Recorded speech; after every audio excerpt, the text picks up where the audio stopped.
कटिहार में किसको टिकट दिया गठबंधन ने? जिसका पिता बीजेपी का एमएलसी, जिसकी मां बीजेपी की मेयर, ये आपका कमिटमेंट है बीजेपी से। ये जो इलाका है सीमांचल का, ये भारत का सबसे बैकवर्ड अंडर डेवलप एरिया है। इसके ह्यूमन डेवलपमेंट इंडिकेटर्स, गवर्नमेंट का एम्पिरिकल एविडेंस पुकार कर कहता है, तो यहाँ इसकी लड़ाई लड़ना जरूरी है।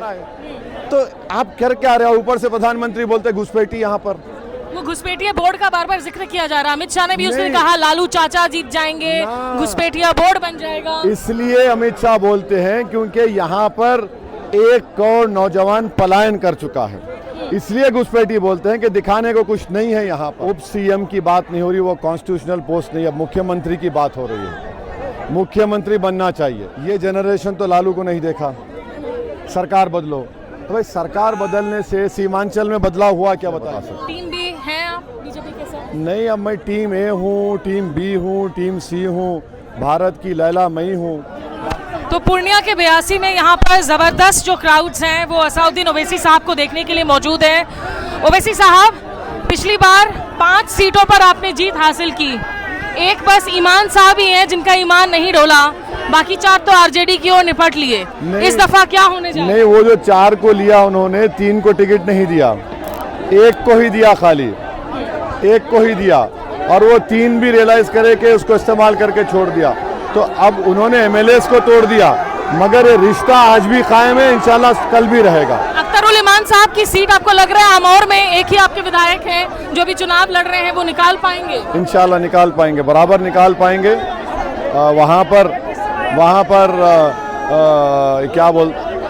पर सबा जफर हैं और मस्तान साहब हैं, दोनों जो है कंप्लीट बरादरीवाद की पॉलिटिक्स कर रहे हैं, और वहाँ की जनता उनको कबूल नहीं करेगी। लेकिन ये जितने मुस्लिम वोट्स हैं वो अगर डिवाइड हो रहे हैं इस तरीके से, और आपका एक विधायक जीतकर एक राज्य में जहां अगर आपकी सरकार नहीं होती है, वो क्या कुछ बदलाव ला पाएंगे? एक एमपी है हैदराबाद पार्लियामेंट में, आप लोग सब लोग आके इंटरव्यू लेते, हमारा क्यों लेते? देखिए, तादाद से फर्क नहीं पड़ता जब तक आप में सिंसियरिटी और कमिटमेंट नहीं है। अख्तरुल ईमान एक एमएलए थे, मगर सबसे ज़्यादा क्वेश्चन पूछने वाले विधायक थे, सबसे ज़्यादा उन्होंने सरकार की गलतियों को सामने रखा। तो और ये जो इलाका है सीमांचल का, ये भारत का सबसे बैकवर्ड अंडर डेवलप एरिया है। इसके ह्यूमन डेवलपमेंट इंडिकेटर्स, गवर्नमेंट का एम्पिरिकल एविडेंस पुकार कर कहता है, तो यहाँ इसकी लड़ाई लड़ना ज़रूरी है। 75 साल से बीजेपी, कांग्रेस, राजद, नीतीश कुमार यहाँ पर सत्ता में है। आप देख लीजिए, IIM है, नेशनल लॉ यूनिवर्सिटी है, स्पोर्ट्स कॉम्प्लेक्स 7.5 करोड़ का है, IIIT है, NIPC है, सब पटना और अतराफ में है। यहाँ पर एक सेंट्रल यूनिवर्सिटी नहीं खोली जाती। एक AMU का सेंटर है किशनगंज में, टीन शेड एस्बेस्टॉस में है। आप महिला हैं, आपको जानकर तकलीफ होगी, जो सबको होती है। 90% महिला घर में बच्चा पैदा करती है, 50% वेस्टेड स्टंटेड बच्चे होते हैं। इसको आप क्या कर रहे हैं? इलिटरेसी हाईएस्ट है, पॉवर्टी हाईएस्ट है सीमांचल में, बाढ़ आती है, फसल के साथ खेत बह जाती है, मुआवजा नहीं मिलता। कितने यहाँ पर आप यहाँ ये जो विधानसभा 82 में जब हिंदू धर्म की फेस्टिवल होगा, मुस्लिम धर्म का फेस्टिवल होगा, तो पंजाब दिल्ली से बसेस आके खड़े होते हैं, एडवांस देकर उनको फेस्टिवल लिख जाते हैं। बंधुआ मजदूरी है, सुप्रीम कोर्ट में केस है, बचपन बचाओ आंदोलन, वो केस में बोल रहे हैं कि 82 से छोटे बच्चों का ह्यूमन ऑर्गन यहाँ पर बेचा जा रहा है। तो आप कर क्या रहे हो? ऊपर से प्रधानमंत्री बोलते घुसपैठी, यहाँ पर वो घुसपैठिया बोर्ड का बार बार जिक्र किया जा रहा है। अमित शाह ने भी उसने कहा लालू चाचा जीत जाएंगे, घुसपैठिया बोर्ड बन जाएगा। इसलिए अमित शाह बोलते हैं क्योंकि यहाँ पर 1 करोड़ नौजवान पलायन कर चुका है, इसलिए घुसपैठी बोलते हैं कि दिखाने को कुछ नहीं है यहाँ पर। इसलिए घुसपैठी कहते हैं कि एक समुदाय से उनकी नफरत है।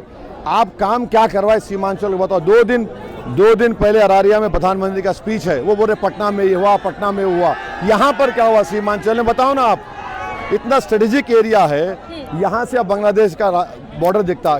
काश मैं साथ चलता आपके, आपको दिखाता है एक एयर स्ट्रिप चाइना बना रहा है, हमको उसकी फिक्र नहीं है मगर घुसपैठी की है। अच्छा SIR हुआ, कितने बीजेपी वाले नाम दिए घुसपैठियों के बताओ, एक नाम नहीं दिया आपने।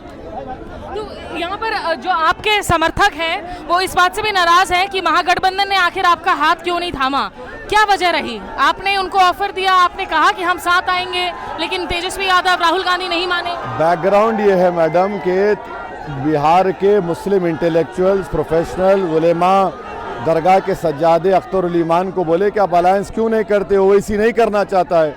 मैंने कहा अख्तर भाई उनसे ही लिखा लीजिए, जिसको बोले लेटर लिख दीजिए। हमने लेटर लिखा, 6 सीट पूछे, मंत्रालय नहीं पूछे अगर आप सत्ता में आते।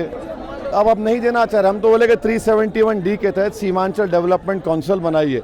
मैं एक प्राइवेट मेंबर्स बिल भी डाला हूँ पार्लियामेंट में, डेवलपमेंट होगा, मगर आप उसको कबूल नहीं किए तो मैं क्या करूँ। जितने सीटों पर आप लड़ रहे हैं उनमें सबसे ज़्यादा जो अपनी ताकत है वो तो सीमांचल में झोंकी है।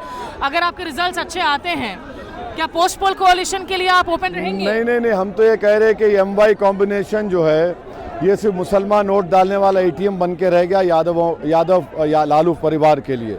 हम वोट डाल सकते, वोट नहीं ले सकते, तो वोट लेने का काम अब कर रहे हैं। और कोई ताज्जुब की बात नहीं हुई कि सीमांचल का बेटा मुख्यमंत्री बने अब के बार। लेकिन हाथ अगर आपके नंबर आए, बीजेपी वालों ने कहा, कांग्रेस वालों ने कहा, किसी के साथ हाथ मिलाएंगे क्या आप?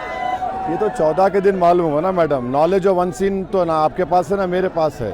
अभी कोशिश ये है कि 11 तारीख 5 बजे तक हम अपने कैंडिडेट्स की कामयाबी के लिए जो कोशिश कर सकते हैं करेंगे। सर, ये जो Muslim CM face, deputy CM face नहीं होने का मसला है, बीजेपी का दर्द जागा है।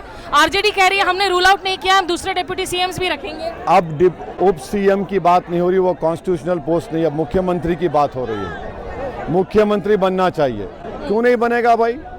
आप 3.5% का मल्ला समाज बोलता है मल्ला का बेटा होगा, तो 17% 17% मुस्लिम पॉपुलेशन है, 2% अपर कास्ट निकाल दीजिए, बिगेस्ट कास्ट तो यही है ना। 14% है तो आप 36% ज़्यादा टिकट देते हैं। और आपको मालूम होगा कि 1960 से 2020 तक सिर्फ 7% मुसलमान MLA बने हैं। क्यों बने हैं? 17% क्यों नहीं बने? हमारी गलती है, ये इन लोगों को बोलना पड़ेगा। सर, ये हम शाहनवाज हुसैन से इंटरव्यू कर रहे थे, उन्होंने कहा कि यहाँ पर असदुद्दीन ओवैसी जो है वो भड़काऊ भाईजान है और एक भी काबिल मुसलमान नहीं मिला बीजेपी को टिकट देने के लिए, क्योंकि उन्होंने दावा किया कि धर्म के आधार पर हम टिकट वितरण नहीं करते। तो मैंने कहा कि काबिलियत के आधार पर कर लो, तो उन्होंने कहा नहीं मिला कोई काबिल मुसलमान। हम शाहनवाज हुसैन साहब को मामू बोलते हैं मोहब्बत से। मामू तुम काबिल नहीं थे, तुम टिकट ले लेते ना मामू, तुम तो केंद्र के मंत्री थे। आपकी पार्टी मुसलमान को देती नहीं है। और हम आपको चार्ट भिजा देंगे व्हाट्सएप पे, कितने समाज को बीजेपी ने दिया है टिकट। मुसलमान क्यों नहीं आता? क्योंकि आप नहीं चाहते। और फिर उनका केंद्र का मंत्री बोलता है ये नमक हराम है। तो इससे इनकी मानसिकता का और नफरत का अंदाजा होता है। सर, नीतीश कुमार को लेकर यहाँ लोगों में एक डिसअपॉइंटमेंट जरूर है कि गठबंधन उन्होंने किया एनडीए के साथ में, लेकिन गुस्सा नजर नहीं आता 20 साल बाद भी। इसके पीछे वजह क्या देखते हैं? कैसा गुस्सा नहीं है? ब्लॉक में जाइए, रिश्वत आम हो चुकी है। यहाँ पे रेवेन्यू लॉस बनाए गए हैं, म्यूटेशन, रजिस्ट्रेशन, आवास योजना के लिए बगैर रेट कार्ड है, जो यहाँ से लेकर पटना तक डिस्ट्रीब्यूशन होता है कमीशन। इतना बड़ा यहाँ पर गुस्सा है। लेकिन जो यहाँ पे उत्तर प्रदेश में देखने को कम्युनल पॉलिटिक्स मिलता है, योगी आदित्यनाथ यहाँ आकर तमाम बयान तो देते हैं, अप्पा टप्पा का जिक्र करते हैं। क्या आपको लगता है कि बिहार में नीतीश कुमार एक वजह है कि उस तरह की हालात नहीं बनी कि स्टेट वर्सेस माइनॉरिटीज, वो कम्युनल पॉलिटिक्स बिहार में नहीं होता जो उत्तर प्रदेश में देखने को मिलता है? देखिए, कम्युनलिज्म को आप सिर्फ नाम बदलने से या बुलडोजर से हद तक मत देखिए। कम्युनलिज्म इस एतबार से देखिए कि 1960 से 2020 तक जितने असेंबली के चुनाव हुए उसमें सिर्फ 7% मुसलमान इलेक्ट हुए।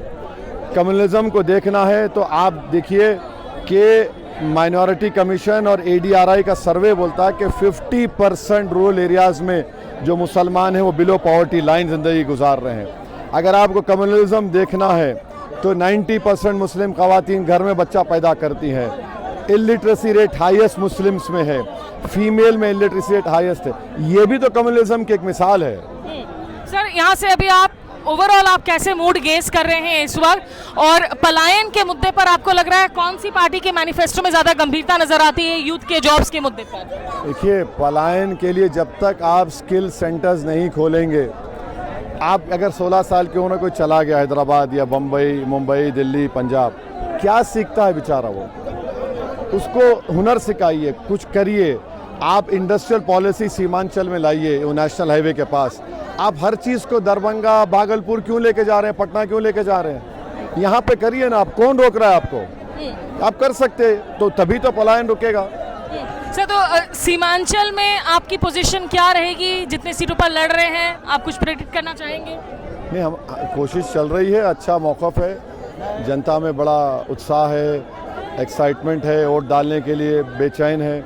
तो अल्हम्दुलिल्लाह ये हमको उम्मीद है अच्छा रिजल्ट आएगा, पहले से अच्छा आएगा। और लास्ट क्वेश्चन, बार बार महागठबंधन कह रहा है कि नीतीश कुमार अगर सीएम इस बार बन भी जाते हैं, वो रिमोट कंट्रोल सीएम ही रहेंगे, उनका हाल एकनाथ शिंदे जैसा होगा। भाई देखिए, हर बार यहाँ पर क्या हो रहा है कि सरकार बदलो। ये जनरेशन तो लालू को नहीं देखा, सरकार बदलो। तो भाई सरकार बदलने से सीमांचल में बदलाव हुआ क्या, बताइए? हम कह रहे हैं कि सीमांचल बदलो, माहौल बदलो, मुकद्दर को अपने अच्छा करो। सरकार बदलो से क्या सरकार से मिल रहा है इन लोगों को? कुछ नहीं मिल रहा है।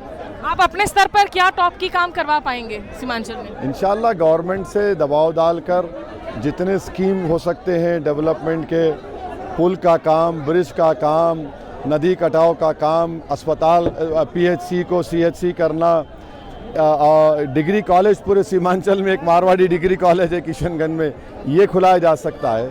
तो गवर्नमेंट पे सीमांचल को एक ईमानदार लड़ने वाले की ज़रूरत है, और हमसे जो हो सकेगा इंशाल्लाह और भी करेंगे। आप महाभारत का जिक्र क्यों कर रहे हैं इतनी ज़्यादा आजकल अपनी रैलियों में? नहीं, ये तो एक लोग बोलते हैं कि भाई अलायंस क्यों नहीं किया, तो हम उनको मिसाल दे के बताते हैं कि वो दे देते 5 गाँव तो ख़त्म हो जाता है, नहीं दिए बर्बाद हो गए, कौरव पूरा है। तो यहाँ पे महागठबंधन बर्बाद हो गए पूरे एकदम नहीं, अब नहीं मालूम। आप देखिए मैडम, कटिहार में किसको टिकट दिया गठबंधन ने? जिसका पिता बीजेपी का एमएलसी, जिसकी माँ बीजेपी की मेयर, ये आपका कमिटमेंट है बीजेपी से। नरकटियागंज दीपक यादव को टिकट दे रहे हैं, जो तलवार बांट रहा है वीएचपी का, उसका आप बीजेपी से मुकाबला करेंगे। गौरा बौरम में आप बी फॉर्म देते हैं और मुकेश साहनी के भाई के लिए जाके कैंपेन करते हैं। क्या है ये, आपका कौन सी मिसाल दे रहे हैं आप? सर, लास्ट क्वेश्चन, कांग्रेस आपको बार बार जो है बीजेपी की टीम भी कहती है, यहाँ पर एक और टीम भी कहलाने वाले हैं प्रशांत किशोर जन स्वराज पार्टी के, उनका आप परफॉर्मेंस कैसे देख रहे हैं? क्या कुछ बदलाव वो ला पाएंगे? नहीं, मैं अपनी पार्टी के बारे में बोल सकता हूँ, हमारा परफॉर्मेंस पहले से अच्छा रहेगा। दूसरी पार्टी के बारे में मुझे नहीं मालूम, मैं कुछ नहीं बता सकता। टीम भी है आप बीजेपी के साथ? नहीं, अब मैं टीम ए हूँ, टीम बी हूँ, टीम सी हूँ, भारत की लैला मैं ही हूँ, बाकी के सब मेरे मजनू हैं, तो मैं क्या करूँ? कोई फ़र्क नहीं पड़ता।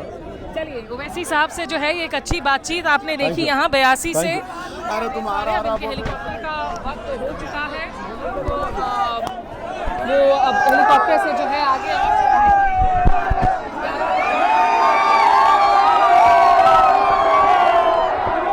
भीड़ में जो है अभी स्टैम्पिंग वाली हालत हो जाएगी, तो इसलिए बातचीत को ये खत्म करती हूँ। बने रहिए हमारे साथ। नमस्कार, आदाब।